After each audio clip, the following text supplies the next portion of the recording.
good, everybody? Ace of all trades here with the game Illuminaughty. We are back for another episode of the Triple Threat Sports Podcast. Appreciate you guys for coming through. This is episode 58. Shout out to you guys for listening to us on your favorite sports podcast platforms, and also you guys listening to us on YouTube. Sorry for the wait. I know it's been a couple of weeks since we've uploaded, but you know, with the holidays and everything like that, you know, the guys decided to take a good break, and it was much needed. But we got a lot of sports news. But before we get into it, we got to go ahead and do introductions. First, Sticky Gun, say what up. What up, what up? And say what up to JG. Say what's up. Yo, what's good, people?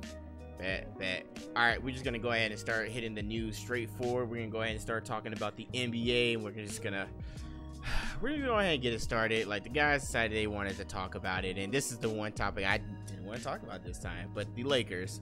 As you guys know, the Lakers, when they're clicking, they're doing very well, but when they're not, they're getting swept by the Magic. Like, God, it really does hurt my soul. And LeBron was interviewed a few days ago, just speaking about how, like, everything that's been going on, and he has admitted that he is cracking underneath the fact that this is a lot, and he has always acknowledged the fact that when he gets impatient, he's very impatient.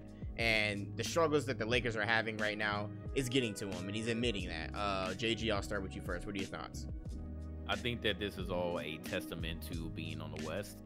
It's literally the first time that LeBron is on a Western team, and he's seen how hard that it is. Like, when people say that the West is ultimately tougher than the East, they are not playing. It's been like that for a while, and he's just seeing it firsthand. I mean, he's with a whole new crew.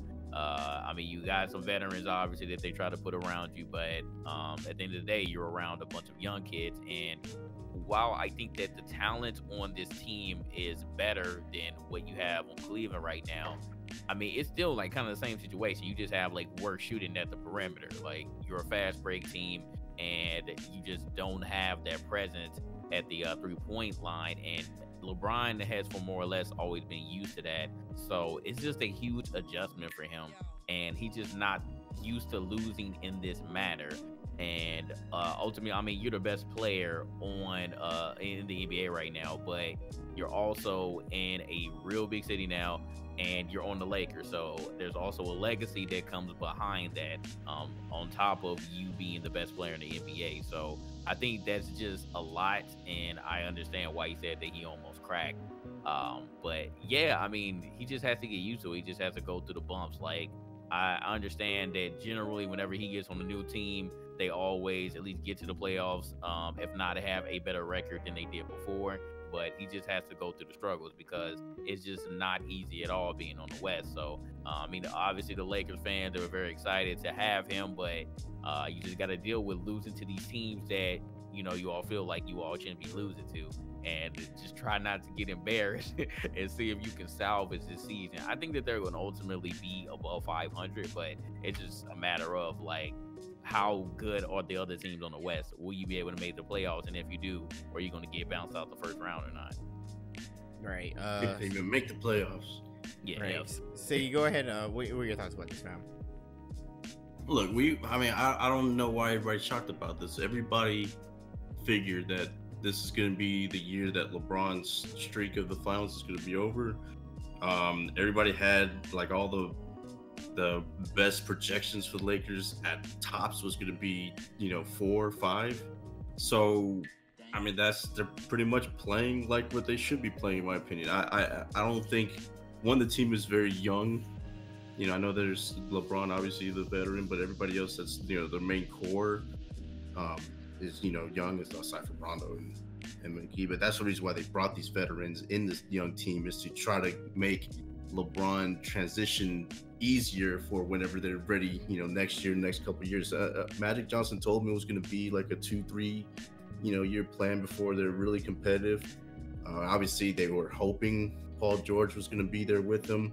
That would have made it, things a little bit more interesting right away. But they saved that money that they had extra, when everybody thought that maybe they'd go for Carmelo, etc., but they didn't do it.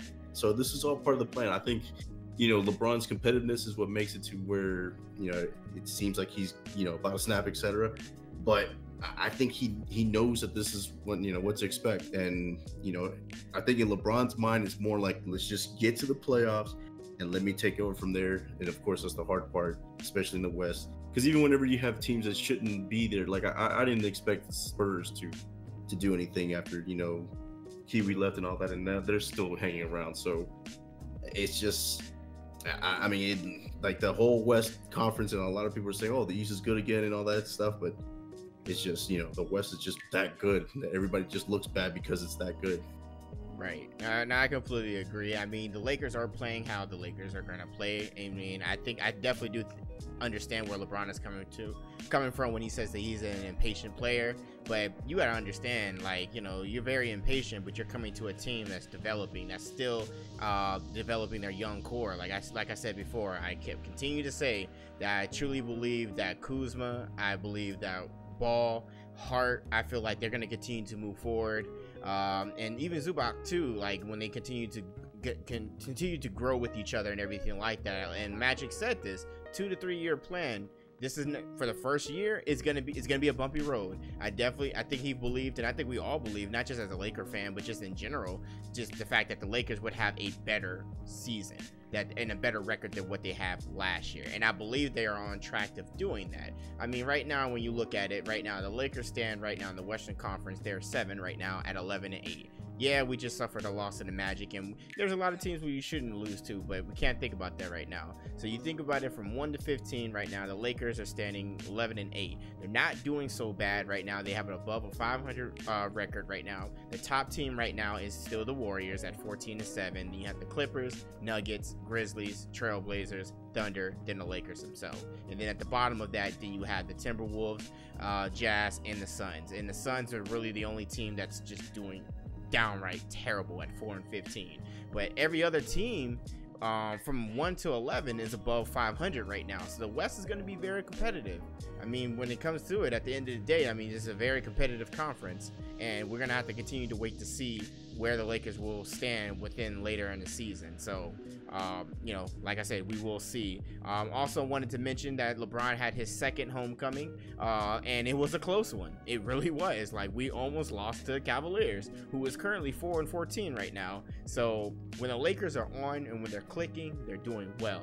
But we need Lonzo to stop having these games where he's single point. And look, don't get me wrong, I think it's great that he's assists. He's doing well. He's doing well in steals. He's doing well in rebounding and everything like that. But this man needs to start scoring. He does. If he's going to remain a starter, he needs to. Absolutely. I definitely do think the addition of some of the older guys and veterans in the league, I mean, that have been in the league for a while, like Tyson Chandler, I think is doing well with us. I think Lance Stevenson is doing okay with us. And I definitely do think that JaVale McGee has been playing very exceptionally this entire time. And I'm actually wondering myself, where was this McGee for the Warriors when you really think about it? But like I said, we will see later on how the Lakers will go. And moving over to the next topic, I forgot to put in our notes, but we've been gone for a couple weeks and it slipped my mind, so that's my bad. Melo. It's over. Oh yeah, it's over. Yep. It's done. Melo, the Rockets decided to say, you know what, Melo, it's unfortunate, but we're gonna let you go. And I don't necessarily think it's completely Melo's fault, to be real with you. If we're going to be completely honest, I think that they're using him as an scapegoat, but maybe that's just me. Me and JG called this from the very beginning that it was going to be bad because of what the role. That's in the end, that's what it wound up being, was the role that he's in. We called it. I mean, it was not hard to see from miles and miles away that he was not going to accept being the bench player that he is. He just didn't want to accept it. Yeah, it's unfortunate. What are your thoughts, JG? I mean, yeah, I do agree that they are playing him to be the scapegoat, because ultimately the Houston Rockets are playing terrible. Let's just be honest, because a lot of people thought that they were going to be elite again, and because of the defensive players that you gave away just to get Melo, this is the result of it. I mean, Harden, who's already been through his early injury struggles, had Chris Paul going through his early injury struggles.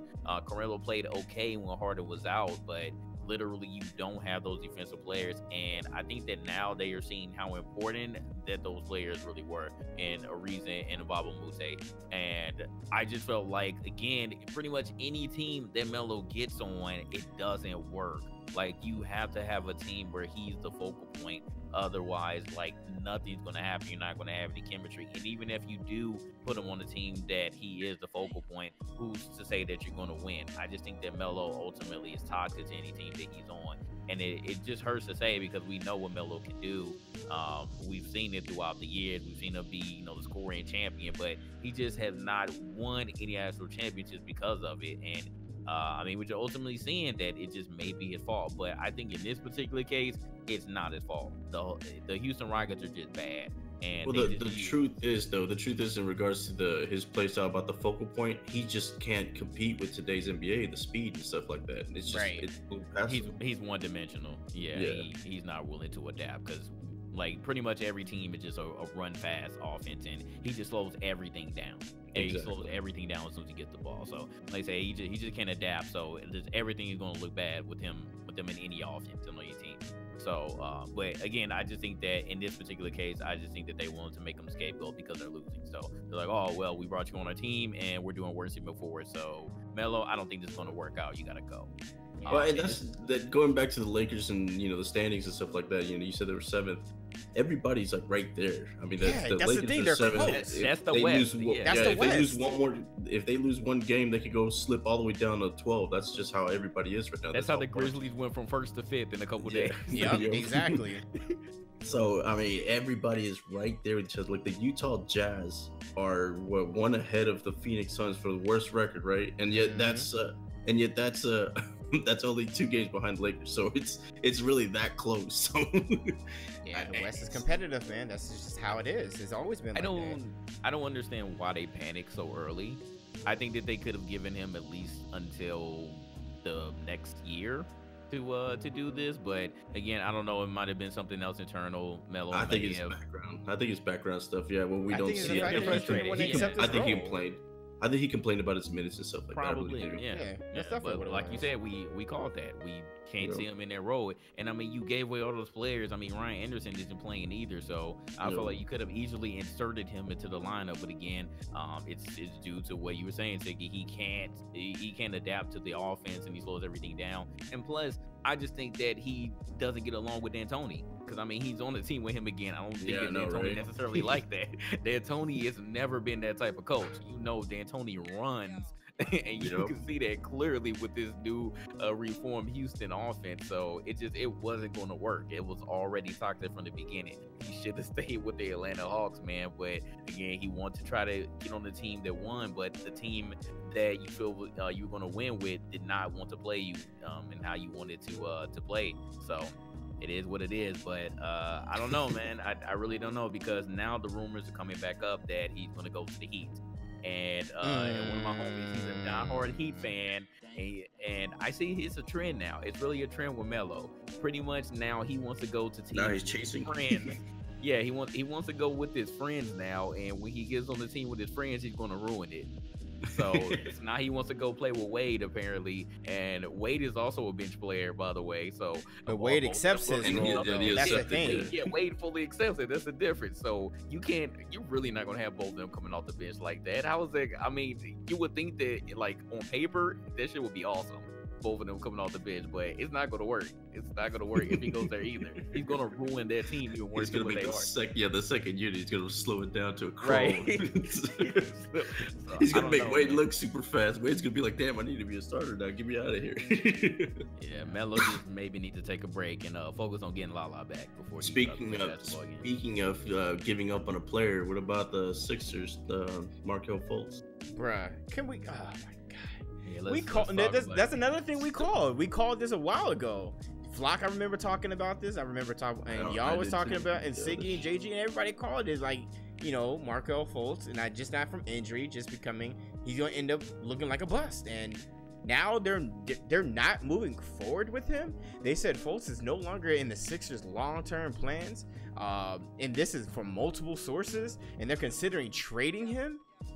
fam, like right now, Fultz is averaging 8.2 points, I think 3.7 rebounds, 3.1 assists this season. He's only shooting 41% from the field. He's 28% from three, and he's 57% from the foul line. And he's only 20 years old right now.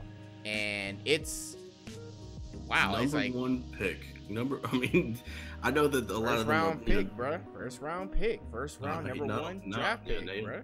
Number one overall. That's what makes it more of a bust. I mean, at least Anthony Bennett, played for a little bit. I mean, let me just start off by saying I knew his shot whenever he started talking about redoing his shot. That was a bad sign. I just don't see how the Sixers didn't see that from the beginning. That, hey, you know what? This could be a red flag. Why waste your number one overall pick on somebody that was still a project? Like that's the part that I didn't understand about it from the beginning. If he was 6, 7, 8, 9, if the Knicks took him, which that seemed to be all the time, that makes more sense. Why would the Sixers, who just got lucky with all their picks, and then now they have the number one lottery pick, why did they waste them? I never understood why they did that in the beginning. I thought for sure they would pick what's his face, the third pick. Who was the third one overall? It wasn't. Yeah, I thought it was be Tatum because I knew Ball wasn't going to be one. Even though everybody was, crying that they should, but everybody knew that the Lakers wanted him and he was going to go to the Lakers. I just did not see Fultz as one. Did you, Gigi? Nah. Honestly, I was thinking that Jason Tatum would have went there too, but I mean, the Celtics, they knew, and as soon as he went to their facility, they saw something in Fultz, and they're like, "Nah, we're going to pass on you." And now the Celtics are probably laughing their asses off. They traded, right? Successfully dodged that bullet. Yeah, they dodged that bullet because they was like, "Nah, we think we're gonna go after Tatum." And so far, I mean, Tatum is producing way better than Fultz had. The only thing that surprises me is the 76ers have been kind of that fixer-upper type of team for the last 4 or 5 years. Eventually, obviously, they moved on with their big man, Nerlens Noel being one. But I mean, they waited on Embiid, and now Embiid is arguably their best player right now. They waited on Simmons, and now Simmons came out, and they pretty much put him at the point guard position. He's just a big ass point guard, and he's doing well with them.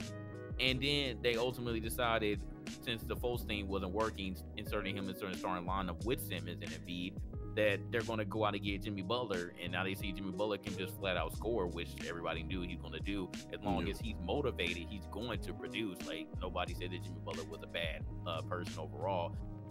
But now they see that that's happening. So they're like, well, Fultz, you're out again. You're having these shoulder issues. You're not working with the starting lineup. You're not being aggressive enough.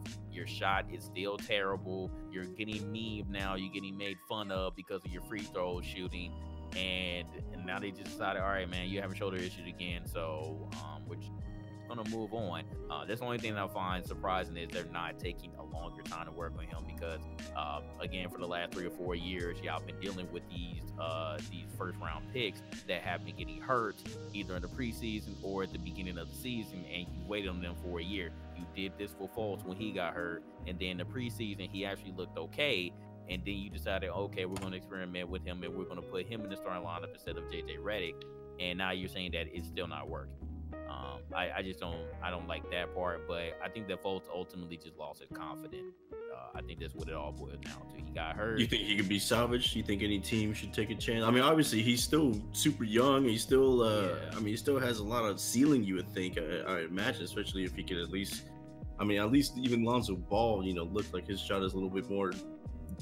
Actually, I can't even say that with a straight face. It does bring the question. I tweeted it out. When do the Lakers think that Ball's a bust? Because I think he's actually taking a step down. Also, I would think that he should be even more motivated.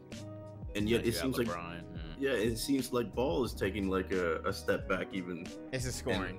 It's just scoring. Yeah, I mean, at this point, I don't know what the 76ers can even get for him.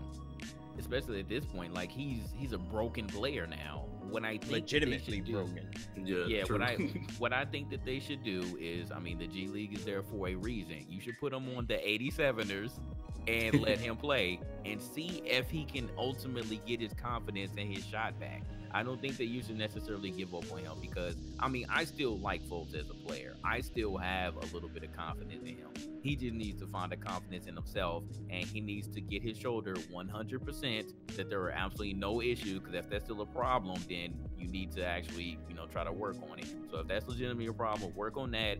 Get your shot to a point where you're comfortable, and you need to be more aggressive. I also think that, I just think that maybe he just can't coexist with Simmons, because I think that originally Simmons wasn't meant to be that focal point of the offense. But he turned into it, though. Yeah, he turned into it, and now they see that it's working. And inserting Fultz into the starting lineup with him was just volatile, because Fultz needs to be able to facilitate. He's not going to get any confidence if he doesn't, and Simmons just does that. And like when he catches a fast break, he'll catch a rebound and he'll just go coast to coast, and nobody else is touching the ball. So that's where Fultz, he gets shunned out of the situation. So I think they just need to develop him in the G League, to be honest, because I don't think they're going to get much for him, if anything. I don't think they need to necessarily give up on him, though, because it's literally the process. We hear him be trust the process. Trust the process. Yeah, you need to trust in him. That's my opinion. You need to just put him on the G League team and see what he can do. It wouldn't be the first time somebody got out of the plans right away. Obviously, the first person I thought of right away was D'Angelo Russell. Lakers, they got rid of him super quick. I really couldn't believe that one though, because he actually was. I thought he was pretty decent. But he was toxic for the locker room though, bro. Nobody trusted him. I guess so. That was a bad thing right there. Nobody trusted that man. That boy's a snitch. Still, if you would have kept him and not Big Ball, I think Russell would have been helping the Lakers a lot more. I think that he can, the man can score. Yeah, D'Angelo is not afraid to pull the trigger. So and that's what Lonzo still has to learn. Once Lonzo actually learns how to pull the trigger more comfortably, because when he was at UCLA, he was doing his thing. I didn't need him. That's against college kids. Yeah, that's what I'm saying. They have another star player at UCLA. Yeah, but that was the thing though. That's why I'm saying, if he can get that confidence of being able to score in the league, then he's definitely going to be much bigger than what he is right now, easily. I do think though that his shot prevents him from being that good, because I think his shot is easily blocked because of the way the motion is. He throws it behind. It's weird, bro. It looks awkward when he releases it. Every time I see him release it, ooh. I'll look at it 2K and I'm just ooh, I'm good. JG and Flock would know I'm talking about on this one. The only person that ever had the weirdest shot that made it look good was the Matrix. For the Suns. Sean Marion. That's the only one I can think of that he had the greatest goofy shot in the world. But unless you're Sean Marion, you shouldn't do those kind of shots. And yet Lonzo has that kind of weird looking shot, and same with Fultz. It's just so awkward that it just doesn't look natural, and it results in people being able to just, that little split second, you might not necessarily block it, but you make it to where they have to alter things on the fly, or they have to shoot, from a longer distance, and you just see the results. It's always brick or missed completely, which I've seen a lot of air balls from Fultz, and it's always because you just got to put a little pressure on him, and he has to change it. Right, but moving on, some more positive news for the 76ers. Did y'all catch that game-winning shot by Jimmy Buckets? That was today, right? Yes, it was. Yep. Hey, that's the second one in a week, bruh. 3-point shot for the game, bruh.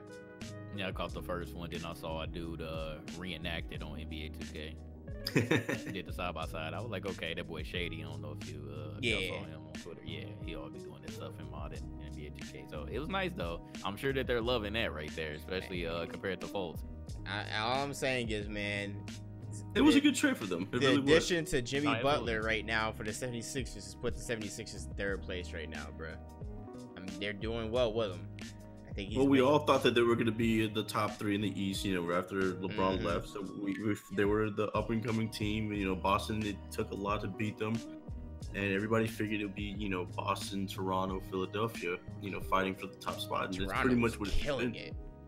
Yeah, they are. I mean, they were expected to. They didn't lose anything. Losing DeRozan for Leonard, that's actually upgrading. You know what I mean? Right. So, both good players, of course. Yeah, but yeah. Kawhi is motivated, so that's the one thing that we were worried about. No, that man is playing his ass off, yo. Yeah, bro, they 17-4, bro. They're a problem. I don't care. They're a problem.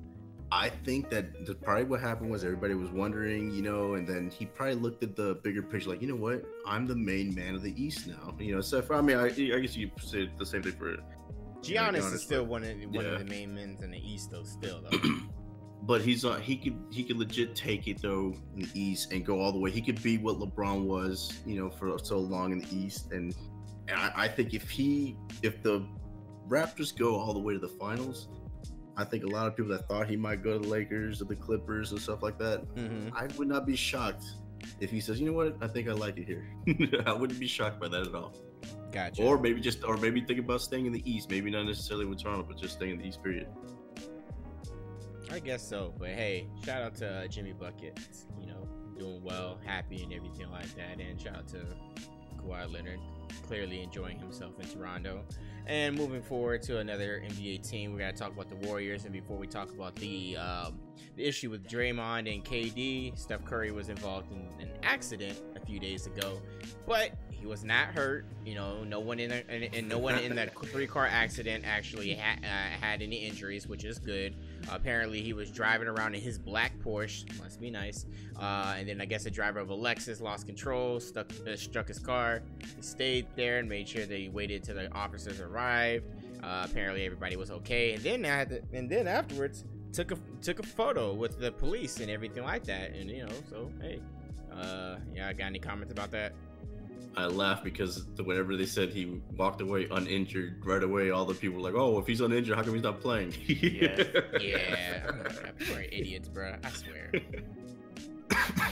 I mean, I'm glad he didn't get hurt, obviously, because who didn't get hurt? You got to be an asshole to think otherwise. But I laughed at the joke though. I definitely snickered.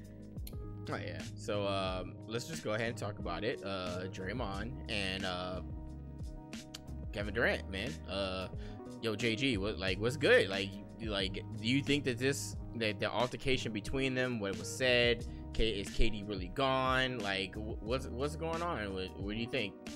It's very interesting that they are seemingly crumbling from the inside out. I think it's just a lot of things that we probably don't know. It's funny how you win all these championships, could possibly go for a true three-peat and be that dynasty that everybody was talking about, and then you have these things happen that literally because of a play that Draymond should honestly pass the ball. Let's get on that first. During that play, when he that was so. Why would Draymond run down the court and try to be that hero? He should have given the ball up to KD. Not only run down the court, but run down the court and just dive into the floor. That was stupid. It was a bad decision. That was a Carlton Banks moment. He's a Carlton Banks moment, yeah. So yeah, he shouldn't have done that. So that I understand why KD was ultimately mad, but Draymond obviously had some internal issues. I don't know if he said anything to him before and made those comments, but you already know how people talk. You know how the media talks. And maybe KD just hasn't been transparent with his own team about what his decision is going to be. Ultimately, it's whatever he wants to do. If he wins 3 championships and decides to bounce, that's his decision. Clay also is going to be in that in those talks later on. So you don't hear anybody talking to him about that and coming at him. But for Draymond to call him a bitch and talk about what his decision is, saying that y'all don't need him. Yeah, y'all didn't need him, but KD is ultimately one of the best players in the NBA right now. He's definitely top 3 in a lot of people's list. So why would you not want him on the same team as you for a longer time? Why would you try to be hostile towards one of your teammates? I just think that everything that Draymond said was unacceptable in that situation. Yeah, and that's why Steve pocket. Yeah, that's why Steve Kerr and the organization was like, nah, you're not gonna do that, bro. We need to keep this together, and decided to suspend Draymond. And then on top of that, his toe hurt, so he's still out the game. But nah, that was crazy, yo. The fact that we saw what happened after the play, and we saw them arguing, and then it transferring inside of the locker room. That's very toxic, bro. And Draymond was super in the wrong for not only the play but what he said afterwards, regardless of what KD might have said to you. Yeah, it don't make no sense. Why would he especially this early in the season? If it's one thing that he's gonna leave, and it's the signs are already there. A perfect example is the Cavaliers last year, right? Everybody knew LeBron was gonna leave. Everybody started talking about Lakers and stuff like that. And if I were J.R. Smith or Kevin Love, and you wanted to get mad about it, that's whenever you could get mad. Like Kyrie apparently did. You know what I mean? Kyrie was like, you know what? We know he's leaving, so get me out of here. This team is gonna suck, and y'all are trying to, cater to him, and y'all not looking at us. Get me out of here. That's more understandable. But for Durant, or for Draymond Green, whenever the team is still doing good, and you need Durant right now because Steph Curry's out, for him to just like really get mad about that and take it that personal this early, it's childish. It just seems weird and petty, and I don't know. Maybe there's something going on where they all know that he is leaving, and he's just like, you know what, just get your ass out of here. I don't know, but it just seems really very, very strange that he would go after him, especially since I thought it was Draymond that wanted Durant the most at all. It was. So I know Clay didn't like the idea because Clay was the one that got pushed aside. Everybody was wondering who's going to be the one that's not going to take the shots anymore. They wanted being Clay, the Splash Brothers. Draymond, lost a little bit, but he's still the same player in the end, in my opinion. Like, I think that's all you could get out of him. There's sometimes, if Durant wasn't there, you're going to get the 30-point Draymond, but he never really was that guy in the first place. Mm-hmm. So I don't know why he would think that, hey, we don't need you anyways, we could win, which is, it's true, they did win without him, but I just don't know why this early they would be already fighting about it. You know what I mean? It's just childish and petty at this point. Like, yes, I definitely do think there's something in the background that we don't know about, and whatever may have been said, regardless, that's just not called for. It's one thing to have things and issues in the background, and you're supposed to, if you're a team and everything like that, there's nothing wrong with you going back and forth in the background, but when it comes into the light, when you're actually in the game and everything like that, Draymond is still wrong at the end of the day, bro. Like, that was just stupid. It was. Like, I get it, he may be in the sense of like, damn, like, I want to be the one to be able to drain the game winner and everything like that, but I'm gonna be real with you, dog. You should have passed it to KD or somebody else. It just made it worse, the fact that the way he dribbled it in and then fell afterwards. Like, of course, you don't expect people to be upset with that. Like, come on, bro. That don't look good at all. Like, that's like that one selfish player that's jealous of like 2 or 3 other players on the team and just say, you know what, I'm gonna take the shine, and then fuck up while trying to do that. Yeah, and the way he did it, not setting up. Do they have a timeout left or no? I don't know if they did or not. I don't think they did, but they would have caught a timeout after their rebound. They definitely. Yeah, that's true. I'm not exactly sure if they had a timeout or not, but since they had enough time to make a shot.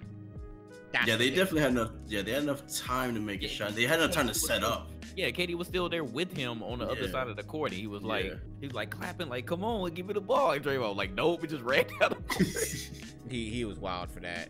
It just makes it even worse. It makes it worse because Steph has been out. Like, obviously they've proven that they can win without him, but now you lost Draymond and Steph.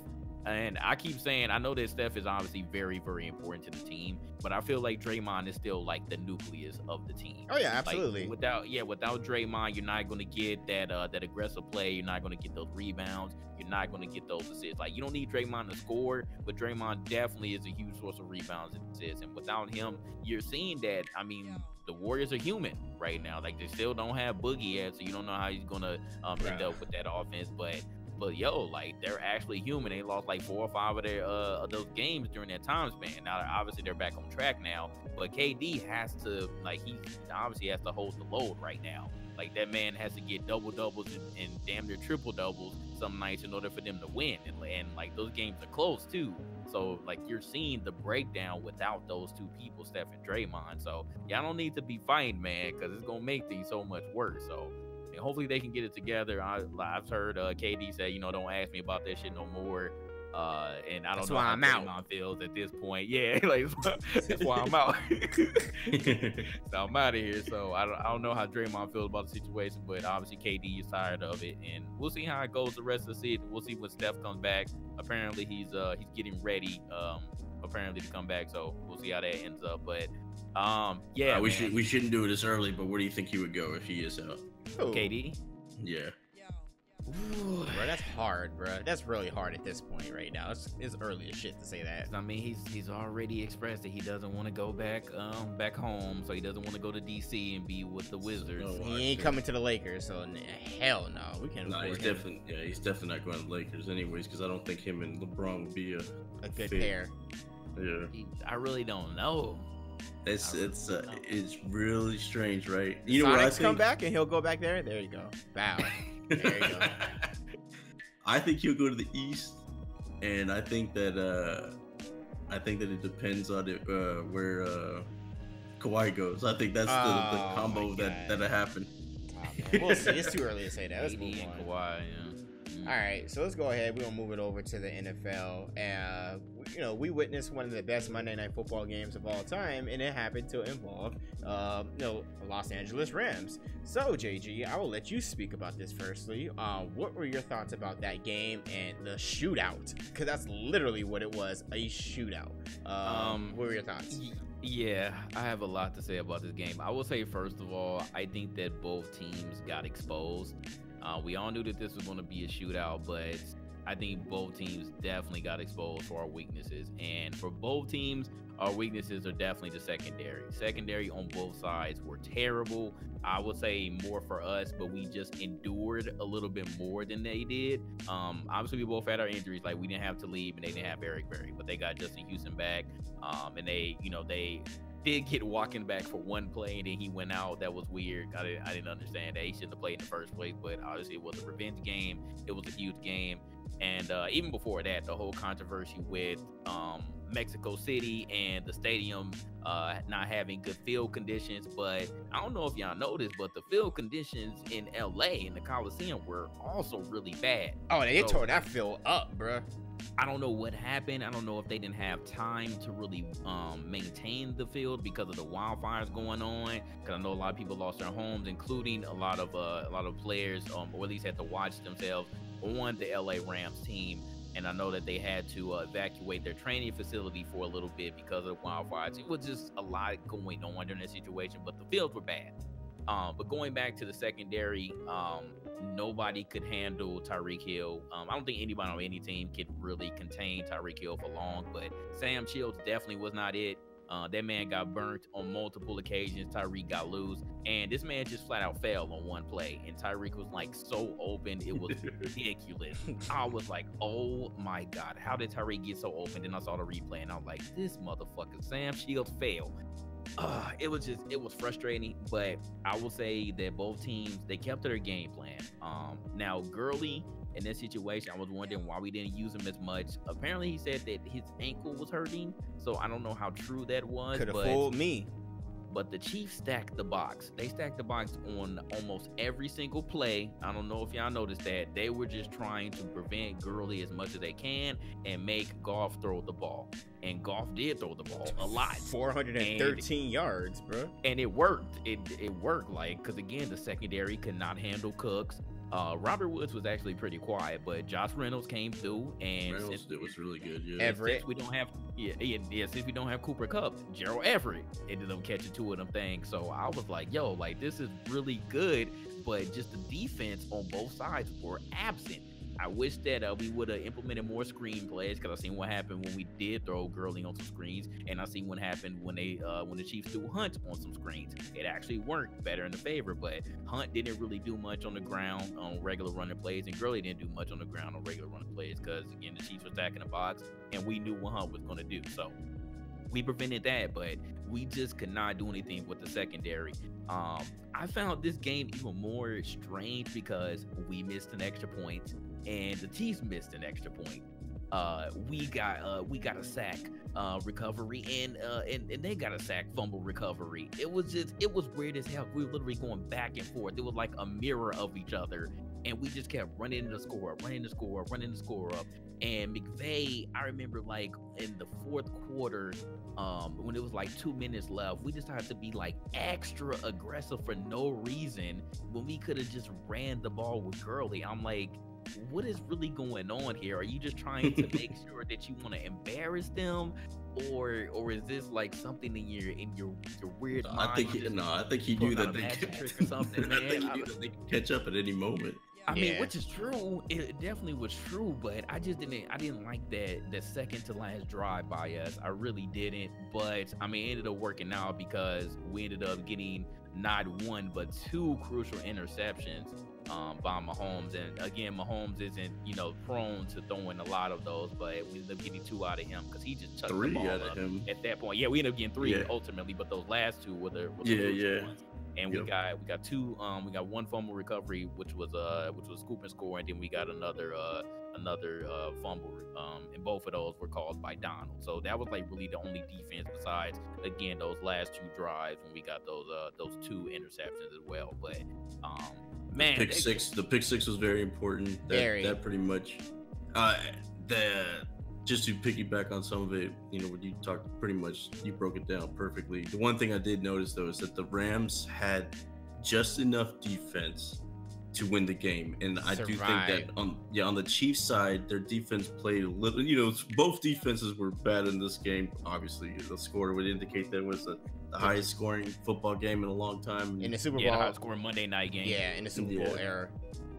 So it's hard to say that the defenses played good, but if you break down what they did to win the game, there was some good plays. The Rams made enough plays. Obviously, the pick six was important. The interceptions period were important at the end, especially knowing that Mahomes had 2 more chances towards the end of the game, and he didn't get to do anything because of those interceptions.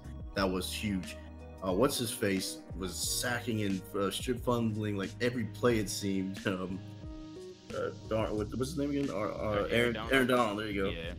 I kept wanting to say Sam. Nobody else was doing anything though. Like Ndamukong Suh, his name wasn't mentioned. Dante Fowler wasn't mentioned. It was just crazy that Aaron Donald was the only one that ended up doing something. And another thing that was very crucial, which my homie was very mad at because he's a Chiefs fan. In that first quarter, the Chiefs had 8 penalties called on them. So he was extremely upset because he was like, man, this is the home field advantage stuff. And I'm like, well, I mean, we were going to be the home team regardless in Mexico, but I understand that it's a neutral field. So he was even more upset because we ended up, getting home field advantage because of the field conditions. But that was very crucial as well. That was the reason why, like, we, started off being 13-0 because of those. That first quarter was very, very crucial in the starting point until they warmed up.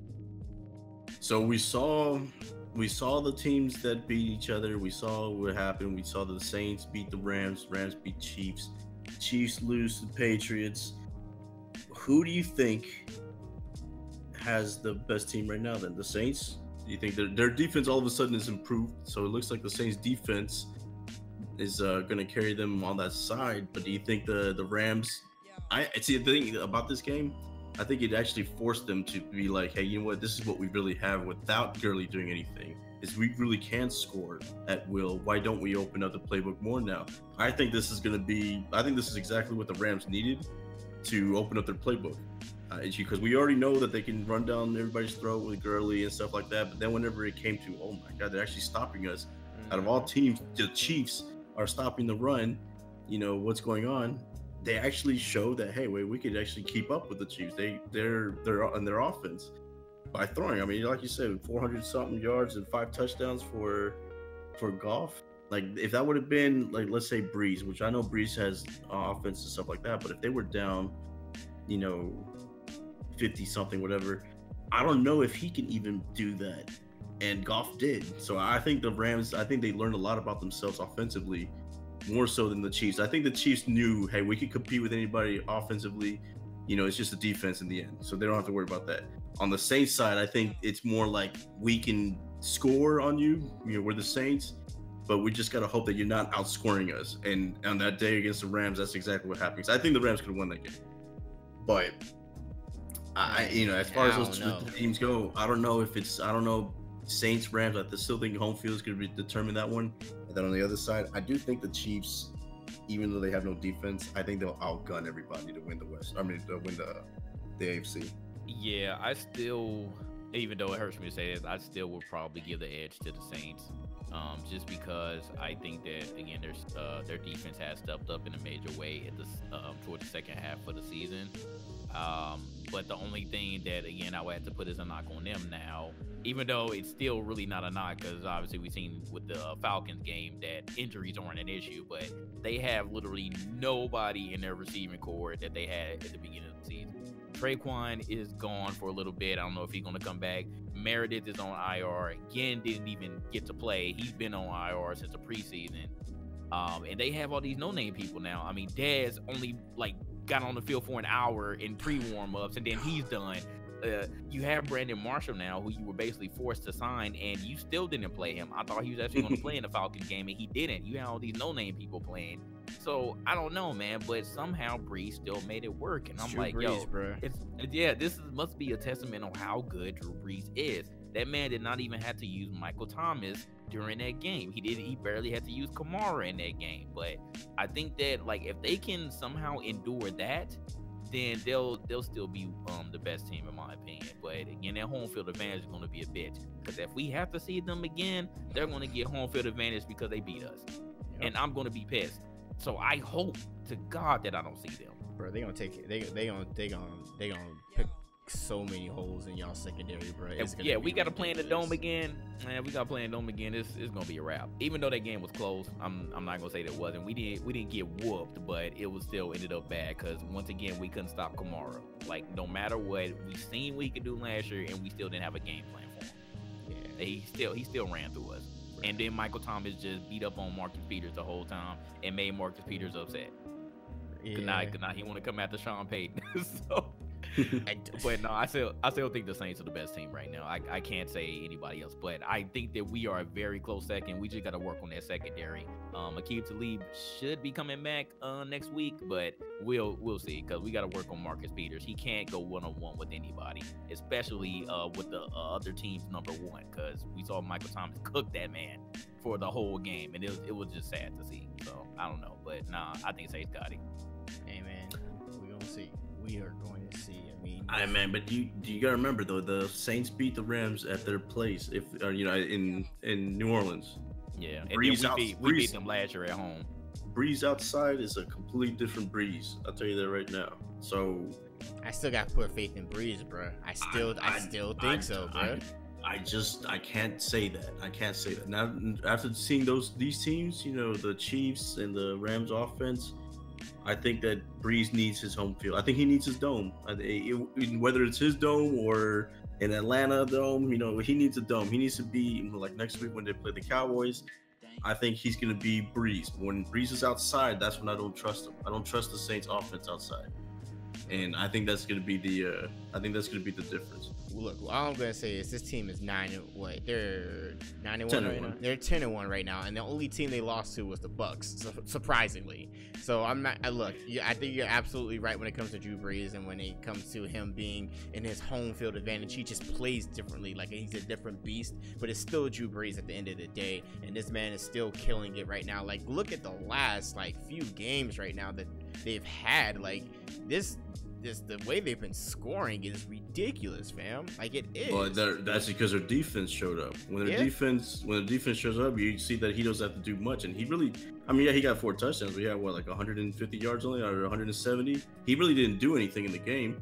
He went 15. He didn't need to. He went 15 for 22 for 171 yards and still had 4 touchdowns. Had a pick, but that's still some awesome numbers, bro. When you really think about it, that's awesome touchdowns. That's not awesome numbers for him. That's not. Well, especially considering that the week after, the week prior, Matt Ryan had 377 yards or something like that. Whenever you look at it, it just shows that just a testament more of that the defense, was holding Atlanta in check until the end. Obviously, when the game was out of hand, they're probably like, all right, you can go ahead and but even last week, Drew Brees went off when he went against the Eagles. He went 22 for 30 for 363 yards and 4 touchdowns, no interceptions. No, he did that, but that was of course he is home still, right? That was in the dome. Okay, well then what about the Bengals? He went he went 22 for 25, 265 yards, 3 touchdowns, 0 interceptions, and the score was 51-14. Now that is completely different though. That's the Bengals, the worst team in the league right now. The biggest one that the game that I could think of, recently, obviously was the Rams game. Obviously he was still at home, and it was close. It was a lot closer than the 45-35 score than what we saw. They winning out the rest of the season. They got the Cowboys, the Bucks, the Panthers, Steelers, and then I think the Panthers are going to get one. I think the Panthers are going to get one on them. Okay. You wanted to it's going to be the home game, obviously, yeah. And then low key, I want to see the Bucks get the win again at home too. You're an ass. They beat on week 1, so. Man, look, I don't think that's gonna happen. And they beat them at home. I mean, it was. I don't think that's gonna happen. I feel like the Saints gonna beat the brakes off the Buccaneers that game, bro. I'm gonna just be real with you, fam. I don't know. They got less weapons this time. I don't know. They sitting people maybe, and that'd be the only bet. Well, let's look at it. They'll beat the Cowboys for sure. All right, at Bucks this time, right? Yeah. I mean, like I said, division games. You know those are toss-ups. If you just look at what's happened with all these teams, look at the Cowboys, they were like down in the dumpsters and they were up against the Eagles. Everybody thought for sure the Eagles would win. The Cowboys won that game easily. So I think Tampa could beat them. I mean, they already beat the Saints at home. I know it's a completely different Saints team right now, but I'm not sure it's as cemented as you would think. I think it'll be a close game. Yeah, I think that the Saints actually have a pretty hard schedule, especially compared to us. I mean, like, because those games are a toss-up. I think that our divisional games are pretty much gimmies now. The Cardinals and the 49ers are super terrible, so those are pretty much gimmies. I think that pretty much one of our hardest games is going to be against the Bears. I'm not even afraid against the Eagles now, because the Eagles are so bad. I mean, they can still hurt us, but yeah, I'm not even afraid of them. I'm kind of just afraid of the Bears just because of the defense. But if they don't have Trubisky, then that might also be a different type of game. We just might have to stop Tariq, and that's it. That's going to be the test for me to see if I really put the Saints ahead of the Rams in the NFC is the Carolina game, because it's going to be cold. It's going to be in Carolina. And it's going to be a Monday night game. That game to me is going to be what if I determine that the Saints are Super Bowl bound. Obviously, they're going to make the playoffs and they're going to be a great team. They're going to finish 1 or 2 seed. I'm not debating that. And I know Drew Brees is great. I'm not saying that, but I just don't know if I really put them ahead of the Rams yet. Even though they beat the Rams, I just don't know yet until I see Brees in the cold outside. And that'll be the game where I see that. I feel you. I appreciate that, Siggy, because everybody else has like definitively the Saints being better than us. There's still some people that have the Chiefs being better than us, and we beat them. Now, the Chiefs, like I said, the Rams had enough defense to hold the Chiefs at bay. And that's the thing, too. I think the Saints defense could beat the Chiefs, but it's all going to depend on the timing of it. When is the Saints defense going to stop Mahomes at the end? The Rams proved that they can stop Mahomes at the end, especially when they needed to. And the Rams, this is why I say the Rams proved themselves more to me. The Rams, when they went down like 44-40 with so many minutes left, it just looked like when that happened, it was like a fumble recovery, whatever it was. It looked like at that moment, the Rams should have lost the game. Like, it just felt like they were deflated. And yet they came right back and scored right away, and it made it look like it was easy. You know what I mean? Like, it was no pressure on them, and boom. And by the time you know it, they were up like 50-40, whatever it was. And then you saw what happened, though. I mean, when Tyreek got that 73-yard, touchdown real quick. But they had enough defense at the end, the Rams, to hold them at bay. And the Rams proved that even though when they're down and no matter how much of time, they can actually go and score. I like that more than seeing some of these other teams. Like, let's say the Chiefs, for example, they lost this game. The Chiefs, their main concern now is, can Mahomes be clutch in the end? Because he had like 3 or 4 chances, it seemed, to really put the game away, and he didn't do it. And he had 2 picks towards the end. One of them, they went like 3 and out real quick. We know he can score. We know the Chiefs can get comfortable whenever they're in the lead, and that's it. And they can let teams score, and they're just not scoring enough, right? But it looked like he can be beat at the end of a game, by the Rams. That's what I saw. Yeah, and he definitely had those rookie woes. Exactly. I mean, the one thing that Goff did have over Mahomes is he at least played a full season. Mm-hmm. Yep. He's ready for that, and then again, that's something that Brees is gonna have under his belt too when it comes to playoff time. It's like, hey, look, held experience. Oh yeah, I got all the experience in the world, and my team, as long as his defense is playing like it is, and I have all these weapons around me on the ground, I don't have to do as much that I have used to in the past. But he can still do it. He is still Brees, like Ace was saying. I just don't know if he's the same player outside. That's all. I mean, like I said, we'll see. We got a few more weeks ahead of us, so we can go ahead and move forward. And speaking of quarterbacks in the league, we gotta talk about Lamar Jackson and the records that he broke, and also the fact that he had his first time starting and he showed up. Siggy, I'll go with you. What were your thoughts about Lamar Jackson with the Ravens? His debut game? Yeah, he did good. He ran for he was the running back. Man. I mean, that's his. Then again, it was the Bengals, right? Hey, bro, regardless, it was still a great game from a quarterback. You got to remember, it was a rookie quarterback. You know, this is his first time starting and everything like that. Did he perform well within the air? No. He went 13 out of 19 for 150 yards with 1 interception. But when it came to rushing, boy, he was on it. 26 carries, 119 yards. He had no touchdowns, but they ended up securing the win against the Bengals. And as a rookie, that's got to be an exhilarating feeling. 26 carries, though. Jesus Christ. Let's put that in perspective. Gus Edwards for their team had 17 carries, 115 yards. Lamar Jackson had 9 more carries than Gus and only had 4 more yards and ahead of Edwards. Put that in perspective. He carried the ball a lot. He's looking like Cordell Stewart. That's who it reminds me of right away, these first 2 games.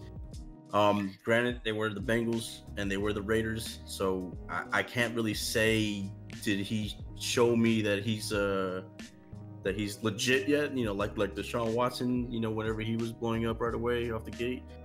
I don't know. I mean, he certainly can run. He certainly can run on these bad teams, but his throwing, it's questionable. Looks not, I wouldn't say questionable. It just looks pedestrian, I guess. And his motion, I don't like his motion. I really don't. Whenever I looked at when I was watching the game today, I could see a lot of interceptions in the future if he keeps doing that. He already has 3. It kind of reminds me of Sam Darnold's motion too. You know, he has for the Jets. That concerns me. But Lamar Jackson's throwing concerns me more. And the reason why it concerns me is because it doesn't have the right launch angle. So I see a lot of tip passes and a lot of interceptions because it doesn't have that arch that I'm looking for in a quarterback throw. So he throws bullets, don't get me wrong, and Michael Vick had that kind of thing going too, and it worked for him.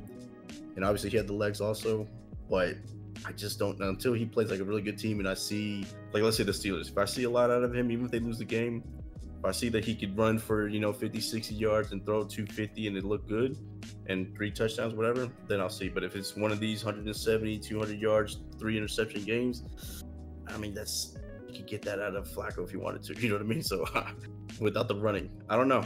I think it's a good debut, good, obviously 2 wins, but I wouldn't put all my stock into saying that he's, great already. Gotcha. If I'm the Ravens, I wouldn't say, hey, you know what, you're the starter going forward right away. If they're in a win now mode, I still think you kind of have to go with somebody that you trust more. Those interceptions can kill you at the end, especially in the playoffs. So right, we'll see. JG. I love dual threat quarterbacks, but I did not like that debut.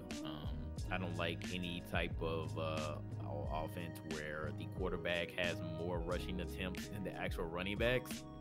That's actually one of my pet peeves. I'm not mad at the success that he did have in this debut, but I don't want him to continue that. Now, today he actually did not continue that. He actually dialed it down. He only had 11 rushes. And Gus Edwards actually went off, and he had 23 rushes. So that's more of my style. But even today, he still cannot be as accurate as I would like for him to be, and that was one of the main issues that all the scouts had about him. They were kind of concerned of whether he should still be a quarterback or whether he should try to be a running back or a wide receiver.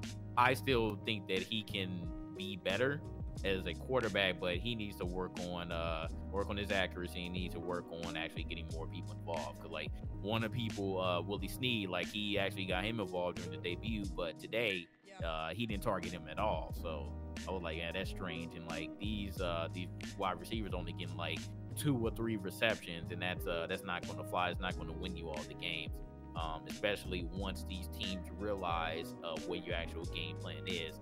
Now, if you can be successful, fully successful running the ball, then that's a different story. But eventually, you're going to have to throw, so you need to be a little bit more accurate with that. But he definitely did decent. I mean, he put up the numbers for sure. More rushing, of course, but yeah, I'm concerned about the throwing. I would rather have Flacco at the end if we're talking about the overall game and making sure that you win the game. Because I don't know if Lamar Jackson will be able to sustain that type of play the entire season for the rest of the season. Yeah, I mean, we'll have to absolutely see itself up. Yeah, like the rest, like you said, you got the rest of the season too. But let's go ahead and move forward. What are your thoughts on it? You didn't really say your thoughts on it. I mean, you guys have pretty much hit the nail on a hammer when it comes to, like, I think it was an okay start off. I will go on the side of JG when I like a dual threat quarterback. I absolutely think a dual threat quarterback is an amazing thing, and especially could be very dangerous in the offense if it's done correctly. And when I say it's done correctly, JG hit the ball home on the fact that you should not have a quarterback that is out rushing or having more attempts of running than the actual running back itself, because it puts the quarterback in a position where if he gets hit, hurt, or anything like that, that's terrible. And also it puts the offense in a position is just like, okay, he's gonna run. And Lamar Jackson hasn't been able to proven that he has an NFL arm yet. Yes, he has the ability to throw. We know this. He's in the league for a reason. But at the same time, though, I'm not surely confident in his throwing abilities yet either. Like Siggy said, I do feel like I said, when I watched him at Louisville, I think he was a ridiculous quarterback. Like, it was just ridiculous, the things that he was doing and everything like that. But I think now he needs to learn how to focus on being in the pocket and having a more direct throw when it comes to his receivers and everything like that in his core, and kind of going from there. We know you can run. We know you have the ability, and I think it's good to use that to your advantage when you need to, but let the running backs run. Focus on passing first, then throw. So, but we have a few more games left to be able to see what he can do. And I think, this definitely not he's our starter, but it's definitely like let's see what you can do. I definitely do think that he has the opportunity to do very well, but he's got to be very careful with the way he throws, because he's already got 3 interceptions in the past 2 games. That's all I'm saying. And it's not proven what he can do in the air. It's proven what he can do with his legs. So we'll see. So if Flacco comes back, let's go ahead and put the pressure on him, because it's going to be the decision. Because right now they have the wild card final spot. Right with the Chargers, right? It's them and Ravens. Colts are breathing down their neck. The Titans are breathing down their neck. Miami's still in the hunt. Hell, even Cincinnati. We're 8-3 right now, boy. Yeah, but both of y'all wild cards right now. That's what I'm saying. Yeah. The final get spot. into it. Do you think the Ravens will bench? Figure it out. Yeah, well, who do you think? Do you think they'll bench? Do you think they'll bench Flacco and say, okay, let's ride it out, or do you think? Nah. Do you think, hey, it's too important? Nah. Let's do this and maybe short leash him. What would you do? No, Flacco has proven, even though I call him Flaky Flacco, he has won a Super Bowl. So even though it was mainly on the defense, but he still won it at the end of the day. So I think that you will still just go with old reliable and let Flacco control it for the rest of the season. Agreed. Who do they play next? And I imagine Flacco's not back next week, is he? I haven't heard anything yet. They play the Falcons. Yeah, Falcons, Chiefs, Bucks, Chargers, Browns. Bro, that's a hard ass schedule, bro. They might win the Browns. That's it. I don't even. I don't know. Actually, I don't even think they're gonna win the Browns. They might win the Bucks. I don't know. I think they'll win one of those 5 games. One. Ever since they fired that coach, man, the Browns have actually been legit. It seems. In fact, the Browns are 2 games out of the playoff spot with the Ravens. That's wild. I think this game, if Lamar's playing and against the Falcons, then this is the make or break, determining if they stick with him or not, because it's obviously this next game is important for Baltimore no matter what. But if it's on him, on his shoulders, and he wins, I think this would be a better test than the Bengals and the Raiders, in my opinion. I think then that'd be more of a confidence. Okay, you just beat the Falcons, you beat Matt Ryan. I know the Falcons aren't that good, don't get me wrong. I know they're 4-7, but they're still a dangerous team. They're one of those teams that are doing bad because they're playing a lot of better teams than them, but they're still a good team. Right. I can't say the same about Buffalo Bills. They're 4-7 also, but I know they're a bad team. They're just terrible. They're just terrible. It's like the Jets are 3-8. I know they're a terrible team. So the Falcons are 4-7, are still a bad team, yes, because of the record, but they're a better team than those teams I just named that are also 4-7. So I think that's more of a test for Lamar Jackson, because this is a team that can actually score, a lot. So we'll see if he can compete with them, if he can keep pace. And we know Baltimore's defense is going to be there to help out for sure. And they do have running backs with what's his name all of a sudden coming out of nowhere. Who has a waiver? I'm gonna pick him up now. But I think that this is the test that he needs to actually be throwing the ball to see if it's gonna be successful, because the Falcons are a team, yeah, they give up a lot on the rushing, but they do give up a lot in the air whenever they're not playing apparently the Saints. I don't know why they didn't throw so much. I'm still mad about that. But I think this is a game that should showcase both his running and his throwing. So we'll see. Agreed. So we'll see moving forward and going on and everything like that. Since we've already been talking about the standings and everything like that, let's go ahead and move forward when it comes to the playoffs. It's making the playoffs, y'all. JG, I'll go with you first. So let's see here. I will say on the NFC, New Orleans obviously got it on lock. I don't think that they're going to lose that spot. We got it on lock, and we actually could have outright won the NFC West if the Panthers would have did their job today, but we will at least have to wait till next week to see if that happens. I think that Chicago will keep their spot as well. I think that they're pretty much going to have it on lock. Obviously, I think they're going to lose to us, but I'm biased, so I think that's going to happen. But I think they're pretty much going to win out the rest of their schedule besides us. I don't think that. Well, I will say pending Trubisky. If Trubisky comes back and he's 100% healthy, then I think that they'll win out the rest of their schedule minus us, because they got the Giants, then us, then Packers, then the 49ers, then the Vikings. I think that they can run the table besides us. As far as the wild card, I think that Washington definitely will not keep that second spot. That's going to go to either Seattle or Carolina. Me being biased, I will say Carolina will take that second wild card spot. As far as the first wild card spot, Minnesota has been shaky. I think actually it might be Seattle and Carolina. That are going to be my two picks who will take the wild card. But I think Dallas will keep their spot as well in the NFC East as the leader there. I don't think that any other team besides maybe Washington, but they're so banged up that I think it's pretty much a wrap for them. So I don't think that Dallas is going to give that up. And I don't think that Philly is going to have a surge at this point in the last 3-4 weeks that they're going to overtake Dallas for that. So I think it's going to be Seattle and Carolina taking those last two spots for the NFC. As far as the AFC, obviously Kansas City got that on lock. New England is pretty much an automatic bid. Nobody's going to take that. Houston, I don't know about Houston. I'll come back to that. And Pittsburgh, I think that they're gonna keep that as well for the AFC. Chargers, I think they're gonna keep their wild card spot. I don't think anybody's gonna beat them. Baltimore, I don't think they're gonna keep that, whether they have Lamar or Flacco. I think that they will have a better chance having Flacco, but I don't think they're gonna win. They have a super duper tough schedule, and the Colts don't have that tough schedule. So I think that actually the Colts are going to come up, and to be honest, I think that they're going to take the spot from Houston in the AFC South. I don't believe in Houston. I still don't. They're banged up as well. Obviously, Kiki Kuti is playing better, but I think that they're so banged up. I don't believe in Lamar Miller. I don't believe that their run game is going to sustain. So I think that the Colts playing the way that they've been playing, especially if they Marlon Mack is still healthy, because he had a concussion today as well. So I hope he gets better. But I think that the Colts are the truth right now. I think that Andrew Luck is finally 100% healthy, and I think they're going to take that spot from Houston. So if they take this spot from Houston, then Houston might be fine for a wild card. I don't think that Tennessee is going to do anything. Miami for damn sure ain't going to do anything.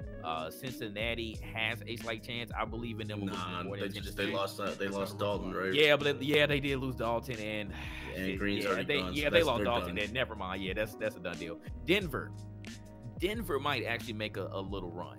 I think that Denver actually is a lot better than people think, just because the AFC West is so good with at least the Chargers, the Chiefs, and them. So I think that Denver may have a better chance. I think they're going to overtake Cincinnati now, because you're right, Dalton is out. So I think ultimately in the end it's going to be the Chargers, and I'm gonna stick with the Colts. As far as it will be Houston. I said the Colts gonna be there, so it'll be Houston and being that last wild card if Denver doesn't overtake them. Because I still believe in Denver a little bit more than Houston, to be honest. So if Denver doesn't take that last wild card spot, then Houston gonna take that last wild card spot. So I would have Kansas City, New England. I would have Colts taking that third spot, then Pittsburgh, then Chargers, then Houston. Damn. Yeah, I actually think as far as AFC on my side, I think that too. I mean, the Colts and the Texans have been winning a lot. Yeah, they've been doing well, bro. So the poor Colts, every time they win, they're looking up and they see that Houston wins, so they're always like not there yet. They're always one game behind the scene. We'll see tomorrow though if they can stay one, or if Houston. It's a big game for Houston. Tennessee, this is a big game. They're playing the Titans, right? They're playing Tennessee. Yeah, they're playing each other tomorrow. So the obviously for the Titans, it's a must win. And their defense has been doing well for them, and now you're starting to see Mariota starting to wake up. It seems ever since there was a report that said that he might be benched, like they did with Winston. All of a sudden, he's playing.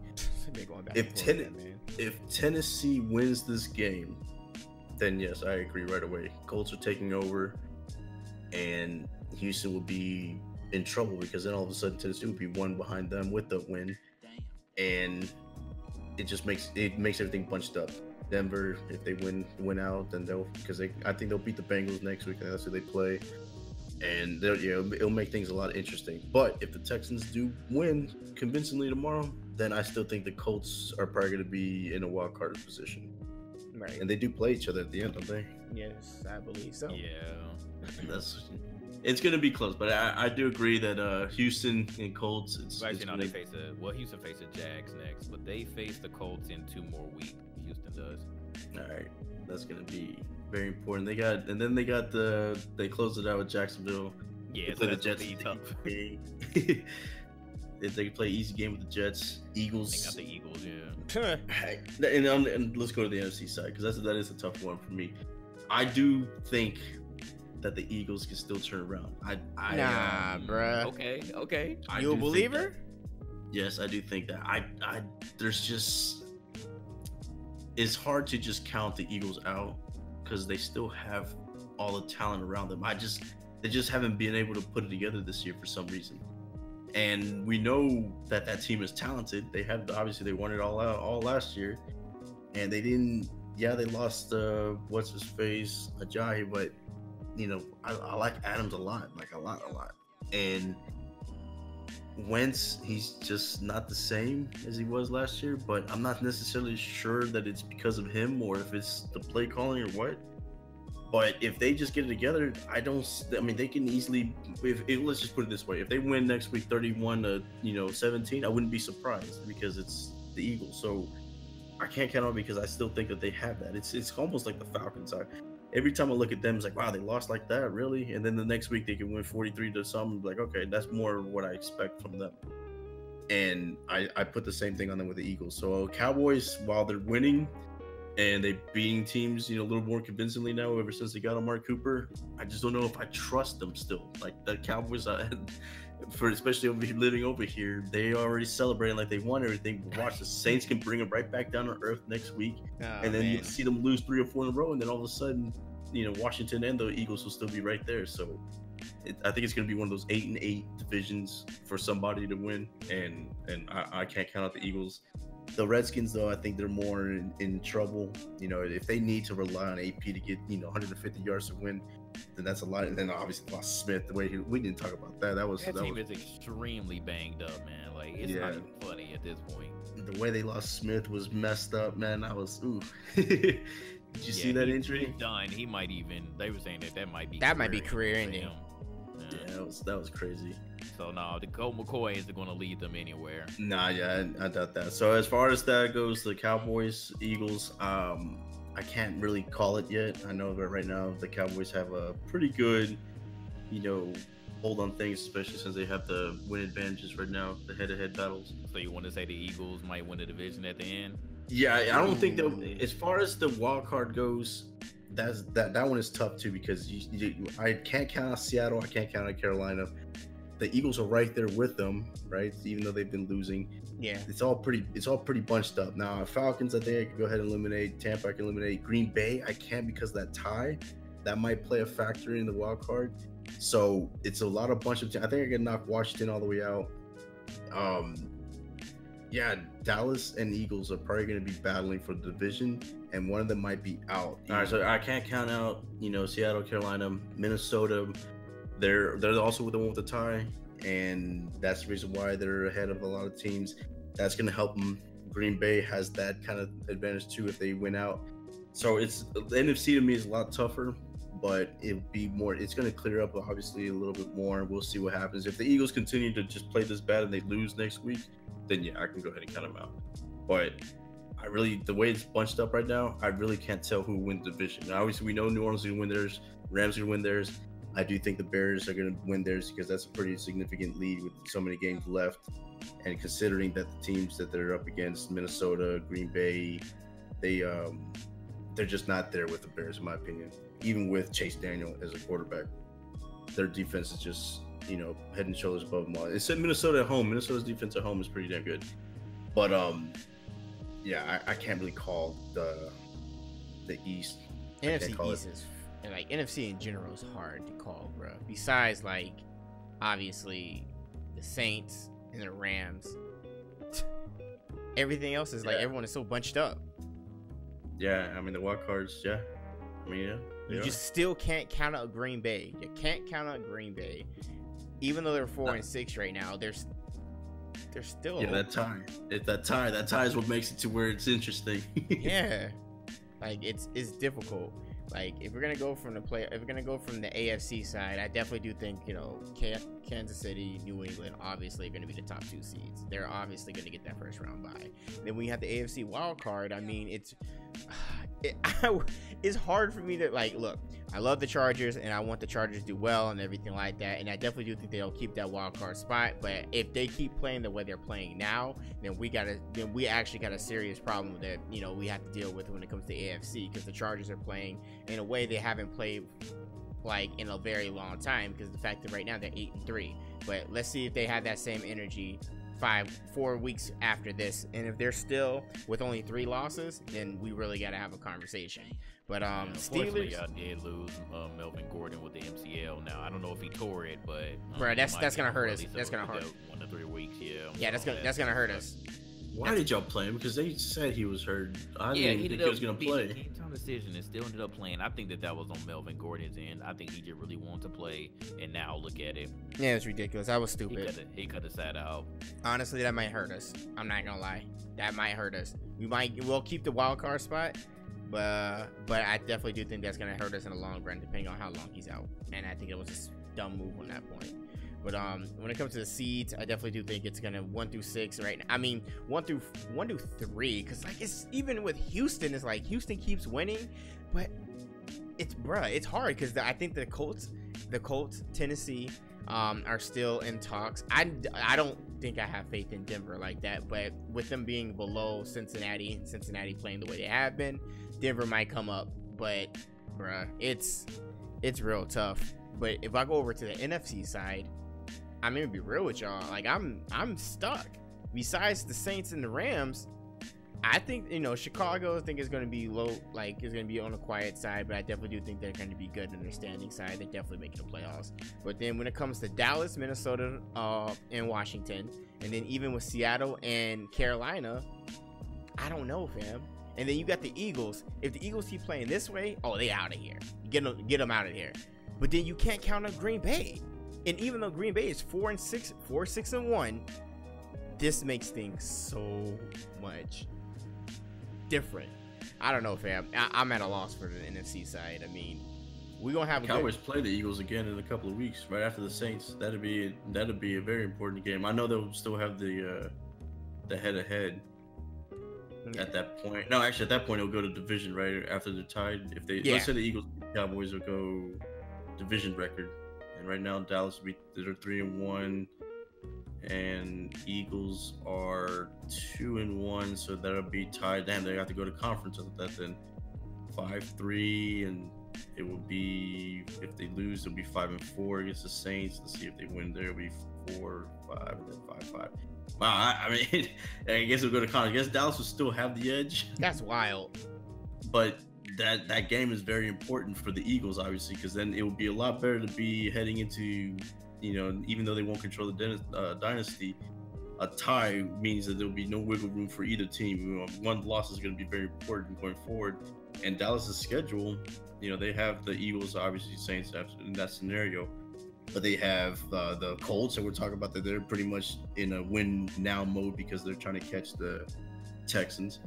And then if they close Tampa Bay, that might be the game that the Cowboys need to secure everything. But these next 3 games for them: Saints, Eagles, Colts. That's tough for the Cowboys, especially since those 3 teams are all playing for something. The Saints are playing for home field, the Eagles are playing to catch the Cowboys, and the Colts are playing to catch the playoffs. So this is going to be very important 3 games for those teams. Yeah, it's going to be a tough schedule for them. Oh yeah, absolutely, by far. But changing up the subject, like I said before, the NFL is definitely going to be looking forward to that. So everybody definitely check out the next few games, absolutely, especially in the NFC side of things. Let's talk about MMA real quick. I don't know if you guys know this, but Chuck Liddell had a fight. Yes, I think Chuck Liddell is 48 years old. Is that correct, JG? Yep. 48 years old. Chuck Liddell had a fight, and tell us your thoughts about that, JG. Let us know. Let the people know. I mean, I didn't watch it because I forgot, and they apparently promoted it very, very poorly. Golden Boy MMA. Apparently, they Golden Boy and Oscar De La Hoya are trying to get into the MMA, and this was their first event. And I totally forgot about it. And I remember hearing about old ass Tito Ortiz and Chuck Liddell fighting again.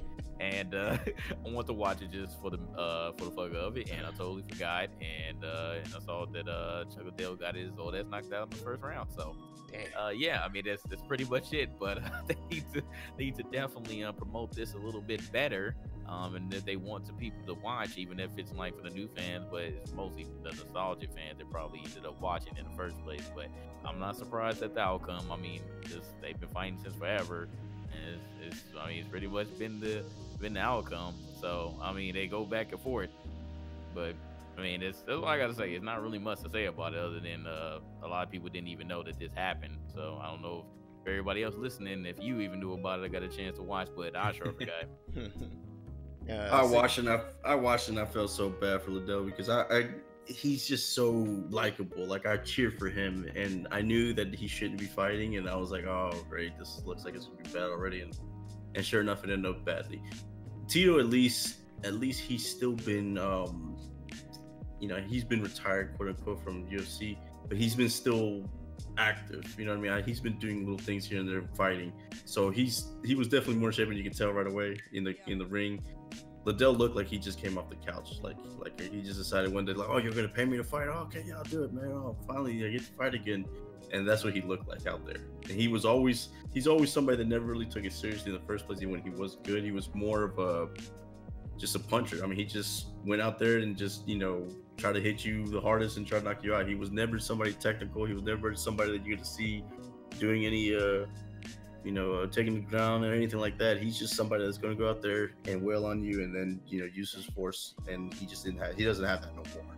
He doesn't have any energy. He doesn't have any protection. He doesn't have anything. He's just, man, has fought in 8 years, man. I know. And on top of that, he's just been out of everything for that long. I didn't even know that he was even thinking about fighting again. This just is out of nowhere.